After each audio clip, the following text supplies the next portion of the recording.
Hello, everyone, and welcome to this new YouTube channel. As you guys have been following me along on my Instagram platform, as I usually use that to vlog, but I have decided to create a YouTube channel specifically for the questions and comments I've received on my tiny habit behavior change.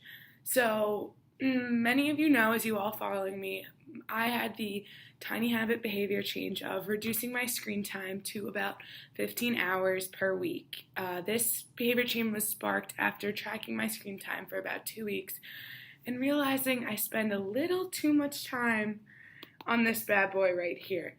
I slowly realized that my time spent on my phone was prohibiting me from spending more time outside, exercising, getting schoolwork done, preparing for exams, even sleeping. I would spend hours and hours before going to bed on my phone, and I just felt that this was really hurting me. So I created the goal to reduce my screen time to 15 hours per week. I started full throttle. I was prepped, ready to go. I bought my journal, I set my app up, and I was ready to take on this challenge. So I completely slid by the whole pre-contemplation. I knew I had to change. I wasn't fighting it. Prepped myself, and I was ready to enter action.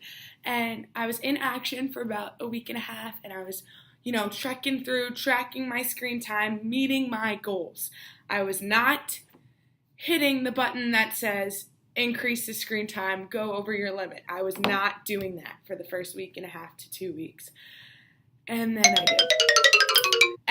End of week 2, I extended that time on my screen time, and that is where I went from action, trekking through action, to reversing into pre-contemplation and questioning if this tiny behavior change was ultimately going to help me in the long run. So at the beginning of this, I was extremely self-motivated to complete my goal, reduce my screen time. I knew it would be good for me. I set up the reward at the end of the week. If I made it, I would go get ice cream, and that first week was awesome. It was a little treat to help me, continue to push through that week, and it was great. And I slowly realized that ice cream just wasn't enough. My temptations completely outweighed my motivation to continue. I completely flew back into being extrinsically motivated, and it wasn't internal anymore. I truly just could not motivate myself to continue to put my phone away and do other stuff. And this comes with not preparing and not having a good replacement for what my screen time would have been. And my system 1 thinking was completely and utterly involved. I ignored my limit. I started to do that daily, and that's where things started to go downhill. My system 2 thinking was turned off. I wasn't thinking about going back to the drawing board. I wasn't thinking about what I could replace my screen time with. I just knew that I wanted to go on my phone as a stress relief to make sure I was still connected, and those options outweighed the pros that I originally set for myself. So as much as I had social influences and support, they also were a barrier. My friends were great in reminding me to get off my phone and go do my homework, or if I was in a study group, we'd put our phones away, or we would go out to dinner and put our phones in the middle of the table, and that was great. But by the end of the dinner, by the end of the study group, going to bed, my roommates and I were just on our phones, and that is a barrier to me, because if someone else is looking at something, they're like, oh, Caroline, you should pull it up too. Look who posted this, look who posted that.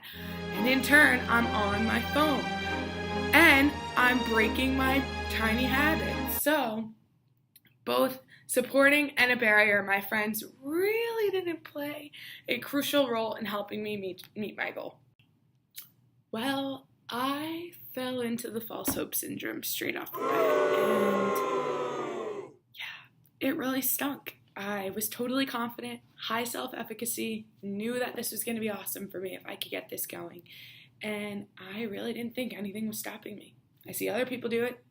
Some people don't even have phones in our society. Why? This isn't a challenge. What is this? And boom, that attitude just led me into failure, because I had a lack of preparation.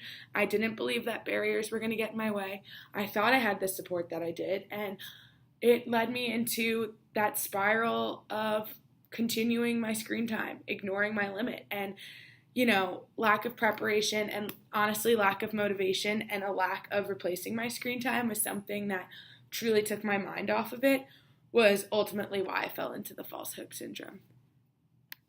Throughout this entire experience, I learned that proper preparation will help you prevent failure in the end. In addition, I learned that you have to choose the correct support in order to achieve your goals and make sure that they're not also functioning as a barrier. And lastly, if you can embrace the day-to-day challenges and realize that progress is not linear, you'll have a much easier time in achieving your goal.